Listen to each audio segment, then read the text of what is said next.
2 बार शादी कर ली फिर भी विवाहित जीवन का सुख ना मिला नंदिनी को। सुबह से आज मौसम सुहाना था। घर के सारे काम निपटाकर मैं मौसम का लुत्फ उठाने को घर से बाहर निकल पड़ी। टहलते टहलते समीप के एक पार्क में जाकर बैठ गई। ठंडी ठंडी हवा के झोंके मन को सुकून दे रहे थे। इतने में एक 2 ढाई साल का बच्चा भागते भागते मेरे पैरों के पास आकर गिर पड़ा। मैंने उसे बड़े प्यार से उठाया और इधर उधर देखने लगी कि किसका बच्चा है। तभी मोनू मोनू की आवाज़ कानों में पड़ी। शायद बच्चे की माँ बच्चे को ढूंढ रही थी। मैं भी बच्चे को लेकर थोड़ा आगे बढ़ी जिधर से आवाज़ आ रही थी। तभी बच्चे की मम्मी नज़दीक आ गई। उसे देखकर मैं चौंक गई। अरे नंदिनी भाभी आप! वो भी मुझे देखकर चौंक गई। अरे रचना तुम? हाँ मैं। आपसे इस तरह मुलाकात होगी पता नहीं था। और ये बच्चा किसका है? नंदिनी भाभी मेरा है। नंदिनी रचना के पड़ोस में रहती थी। रचना उम्र में नंदिनी से छोटी थी। कुछ साल पहले की बात है। नंदिनी भाभी बेचारी किस्मत की मारी थी।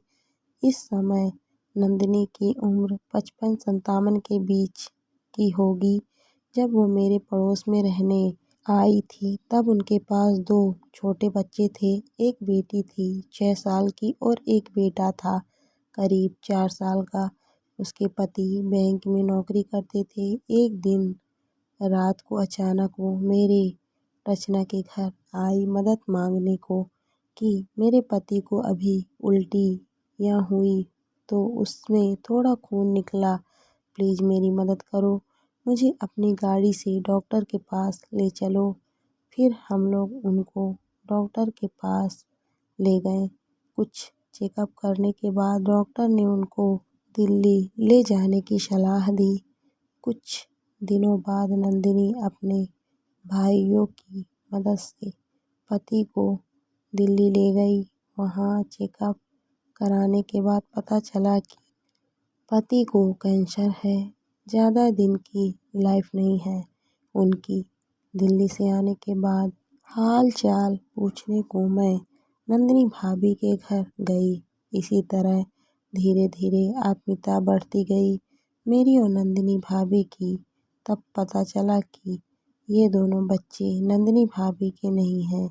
ये नंदिनी की दूसरी शादी है और पति की भी दूसरी शादी है। ये दोनों बच्चे पति के पहली पत्नी के हैं। बेटे के पैदाइश के समय कुछ कॉम्प्लिकेशन हो गया था जिससे उनकी मृत्यु हो गई थी। उस समय वो गांव में सास ससुर के पास रहती थी। सही इलाज नहीं मिल पाया था तो मृत्यु हो गई थी।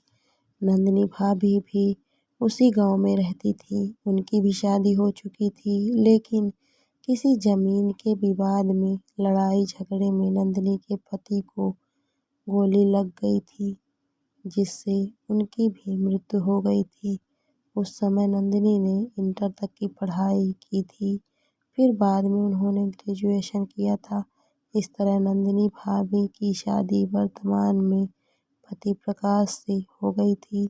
2 वर्ष बाद ही नंदिनी के गांव वाले पति की मृत्यु हो गई थी।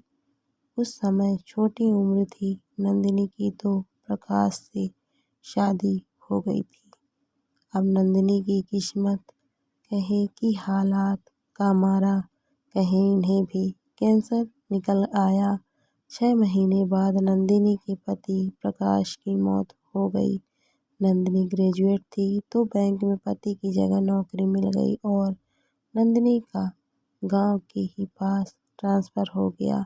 इस तरह रचना से नंदिनी का संपर्क टूट गया। नंदिनी के सास ससुर जब तक थे तब तक तो बच्चों की थोड़ी ठीक से देखभाल होती रही लेकिन जब सास ससुर दोनों नहीं रहे तो नंदिनी बच्चों की तरफ से थोड़ी लापरवाह हो गई और उधर गांव और आसपास के लोगों ने बच्चों के कान भरने लगे कि ये तुम्हारी सौतेली माँ है।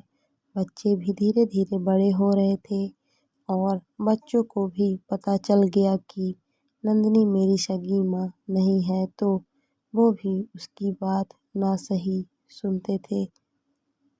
लड़की ने तो ठीक ठाक पढ़ाई कर ली, लेकिन लड़के का पढ़ाई लिखाई में मन नहीं लगता था। धीरे धीरे गलत आदतों में पड़ गया और नशे का आदी हो गया।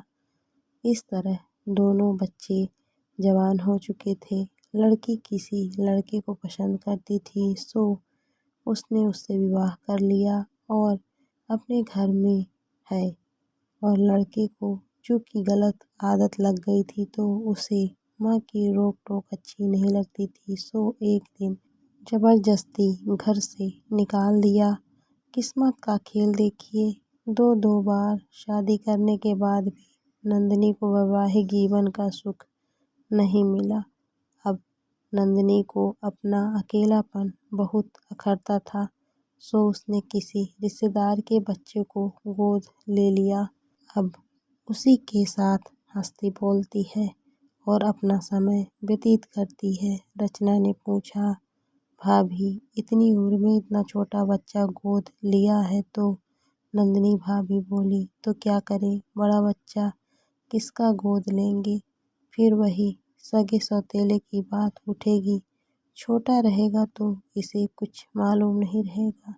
मैं सोचने लगी, किस्मत भी किसी किसी की जिंदगी में कैसा खेल दिखाती है।